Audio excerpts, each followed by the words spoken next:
нам нужно, чтобы начать бороться с контрабандой, дожидаться того, чтобы наши соседние государства начали, так скажем, заявлять о громких фактах и задерживать людей, которые вот, в том числе какой-то период работали в государственных органах, представляли работу вот в Кыргызской республике, да? Неужели нам нужно дожидаться этого? Неужели сами мы не способны проявить волю?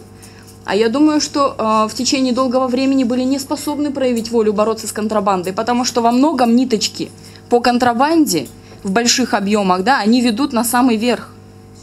И чтобы бороться с этим, да, нужно прежде всего начать, собственно говоря, самой системе с себя, потому что это очень резонансные взаимосвязанные вещи. Вот дело, например, по аэропорту Манас. Действительно, мы фракции выезжали на место, мы видели объект, вот этот блок питания, о котором идет речь. И ни в коем случае он не может быть оценен в ту сумму, о которой вот говорит, за которую, по сути, да, его реализовали. То есть это очевидно каждому человеку, кто хотя бы, не говоря уже о глубоком расследовании, просто визуально может поехать и убедиться в этом. Вот наша фракция, мы в этом убедились. Обращались неоднократно. Несколько лет назад, да, практически, вот год назад и так далее, реакции ноль. Почему? Потому что аэропорт Манас, он тоже очень серьезно связан с определенными людьми, которые долгое время являлись кастой неприкасаемых, видимо. Но это все предстоит расследовать, потому что если не начать раскручивать этот клубок, то доверие людей вернуть невозможно. Вот, например, к тому же аэропорту Манас есть ведь и конкретные факты. Помните, было дело о том, что остановили несколько машин, да, груженных контрабандным товаром. Сначала телефонами, да, сначала было возбуждено уголовное дело, а потом мы так и не могли несколько лет вот на фракции добиться ответа, что дальше произошло с этим. Этот вопрос поднимал, да, вот и на нашей фракции поднимался, и депутаты в Джогорку-Кенеши поднимали.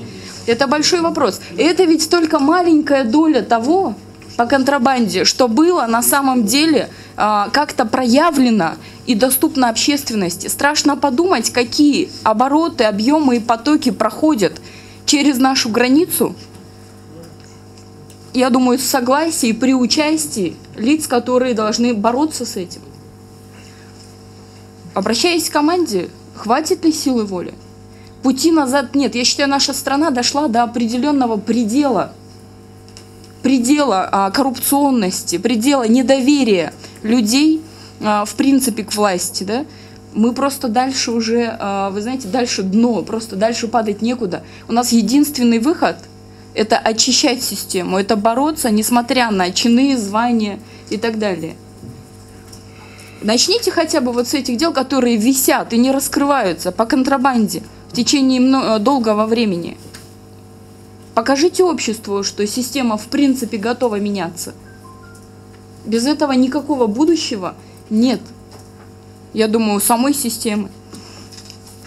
Я хочу еще уточнить вопрос насчет вот земельных участков. На самом деле город Бишкек, недвижимость на сегодняшний день практически самая дорогая, земельные участки самые дорогие, да, по стране. Все земельные участки, вот, которые выдавались под социальные объекты и так далее, вызывают сомнения. То есть там, где должны были быть построены детские площадки, детские сады, социальные объекты по генеральному плану, во многих случаях сейчас стоят многоэтажки. Когда возникла проблема вырубки деревьев, гражданское общество потребовало соответствующие документы. Генеральный план города, план проектировки, детальной планировки города и так далее. И было обнаружено в ходе вот этой переписки между гражданскими активистами, мэрией и государственными органами ряд нарушений. Гражданские активисты обратились в прокуратуру. Знаете, что они написали мне вот через социальные сети, бесконечно идут обращения и так далее. А зачем нам вообще прокуратура, пишут гражданские активисты, которые выявили нарушения, например, по строительству ряда многоэтажных домов, коммерческих объектов и так далее, с нарушением законодательства, реакции они не увидели. И вот люди просто задают вопрос, зачем нам вообще, в принципе, органы, которые не способны эффективно работать?